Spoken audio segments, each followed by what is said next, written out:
నా పేరు రేణుక అండి. మా నాన్నగారి పేరు సుధాకర్ రెడ్డి. తను గత 6 నెలలుగా మూత్ర సమస్యతో బాధపడుతున్నారు. అయితే ఊర్లో మేము అక్కడిక్కడ కనుక్కున్నామండి, ఎక్కడ చూయిస్తే బాగుంటుంది అని. పెరుమల హాస్పిటల్ బాగుంటుందని చెప్పారు. సరే అని చెప్పేసి ఇక్కడ వచ్చాము. డాక్టర్ వరుణ్ కుమార్ సార్ని కన్సల్ట్ అయ్యాము. తను స్కానింగ్ తీసి ఖచ్చితంగా ఆపరేషన్ చేయాల్సిందే అని చెప్పారు. అయితే మా నాన్నగారు వాళ్ళు కొంచెం ఆర్థిక సమస్యతో బాధపడుతున్నాము, ఇప్పుడు డబ్బులు లేవు, కొంచెం ఆగాల్సింది అనుకుంటుంటే తనే చెప్పారు, ఆరోగ్యశ్రీ కార్డు వర్తిస్తుంది సుధాకర్ రెడ్డి మీకు అని. సరే అని చెప్పేసి తీసుకొచ్చామండి. ఆరోగ్యశ్రీ కార్డు మీదనే ఆపరేషన్ చేశారు.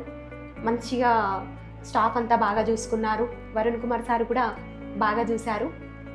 ఇంట్లో వాళ్ళ లాగానే చూశారు, వాళ్ళు బాగా డీల్ చేశారు. ఫుడ్ అది కూడా 3 పూటలు పెట్టారండి. చాలా బాగుంది, అంతా బాగుంది. Sir Varun Kumar sir, staff అందరికీ థ్యాంక్స్ చెప్తున్నాను. ఈ ప్రాసెస్ అంతా ఆరోగ్యశ్రీ కార్డు మీదనే యూరాలజీ స్పెషలిస్ట్ వచ్చి చేశారు. తనకి కూడా మా యొక్క ధన్యవాదాలు.